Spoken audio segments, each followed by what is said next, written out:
Welcome to I dream sports.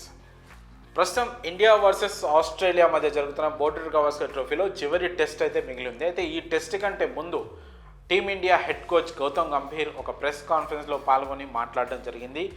అయితే ఆ కాన్ఫరెన్స్కి ముందు టీమిండియా డ్రెస్సింగ్ రూమ్లో, అంటే ఫోర్త్ టెస్ట్ ముగిసిన తర్వాత టీమిండియా డ్రెస్సింగ్ రూమ్లో చాలా వాడివేడిగా డిస్కషన్ జరిగినట్లు, ఒక రకంగా గొడవ పరిస్థితి అయినట్లు కూడా సమాచారం అవుతా ఉంది.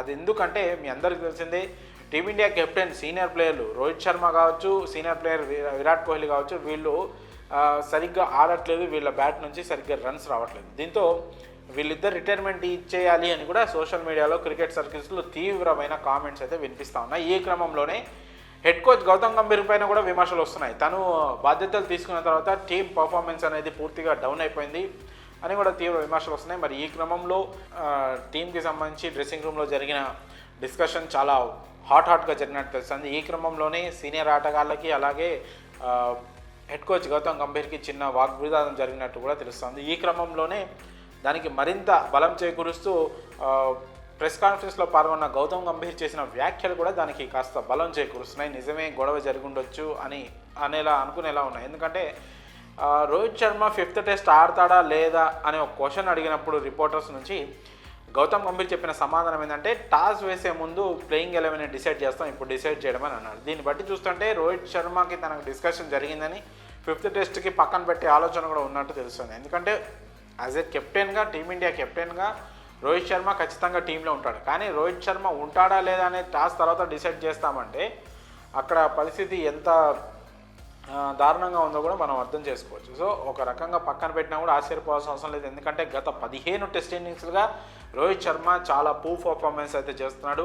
ఒక్క 50 మాత్రమే ఉంది. లాస్ట్ 15 టెస్ట్ ఇన్నింగ్స్లో ఒక్క 50 మాత్రమే ఉంది. మిగతా అన్నీ కూడా 20 లోపలే స్కోర్ చేశాడు. సో ఈ విధంగా చూసుకుంటే అందులో సింగిల్ డిజిట్స్ కూడా చాలా ఉన్నాయి.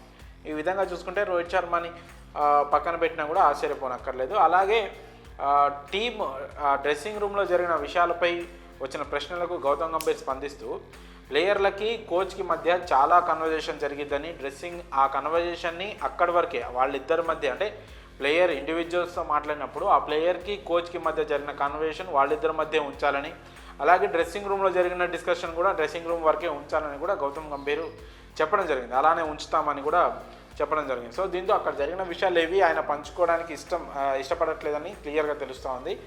మరి ఫిఫ్త్ టెస్ట్కి టీమిండియా ఎలాంటి టీంతో బరిలోకి దిగుతుందనే దానిపైనే టీమిండియా ఫ్యూచర్ కూడా ఒక విధంగా ఆధారపడింది.